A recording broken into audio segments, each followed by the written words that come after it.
Third week captaincy task తప్పిస్తారా గెలిపిస్తారా లో Bharani garu, Emmanuel, Tanuja, Suman గారు, దివ్య ఆడారు. ఈ టాస్క్ వెల్క్రో జాకెట్స్ వేసుకొని థ్రోవర్స్ విస్తున్న బాల్స్ నుంచి తప్పించుకునే టాస్క్. ఇందులో ఇమాన్యుల్ విన్ అయ్యి థర్డ్ వీక్ కెప్టెన్ అయ్యాడు. రెడ్ సీడ్ వచ్చిన హౌస్ మేట్స్కు బిగ్ బాస్ ఒక అవకాశం ఇచ్చారు. హౌస్ నుండి బయటకు పంపించేందుకు దివ్య, ఫ్లోరా కాకుండా మిగిలిన వాళ్ళ నుండి ఒకరిని సెలెక్ట్ చేయమని చెప్పాడు బిగ్ బాస్. ఉన్న వాళ్ళలో సుమన్ గారు, శ్రీజ, ప్రియా, ఇమాన్యుల్, రీతు, తనూజ, సంజన గారు. వీళ్ళలో ఒకరిని హౌస్ నుండి బయటకు పంపించాలి అంటే రెడ్ సీడ్ వచ్చిన కళ్యాణ్, పవన్, హరీష్ గారు, భరణి గారు, రాములకు ఆప్షన్గా మిగిలింది సంజన గారే కదా. దట్టు వాళ్ళందరికీ ఒక ఐడియా ఉంది, ఇది ఖచ్చితంగా సీక్రెట్ రూమ్ కోసమే అని. సో అందరూ సంజన గారిని సెలెక్ట్ చేశారు. కాకపోతే రీజనింగ్ సేమ్ నామినేషన్స్ టైంలో చెప్పినవే చెప్పారు.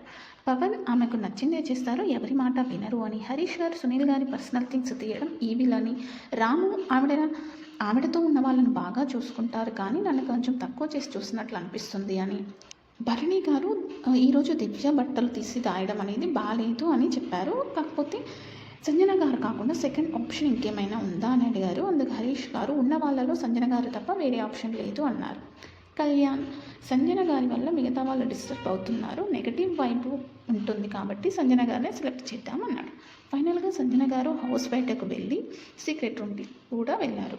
ఇమాన్యుల్ కూడా సీక్రెట్ రూమ్ అని తెలిసి కూడా కంపానియన్ మిస్ అవుతాను, ఆ ఎంటర్టైన్మెంట్ రాదు, కామెడీ ఆవిడతో వచ్చినంతగా వేరే వాళ్ళతో రావడం కష్టం అని కొంచెం ఎమోషనల్ అయ్యాడు. ఒకవేళ నిజంగానే సంజన గారు ఎలిమినేట్ అయితే షో ఎలా ఉంటుంది?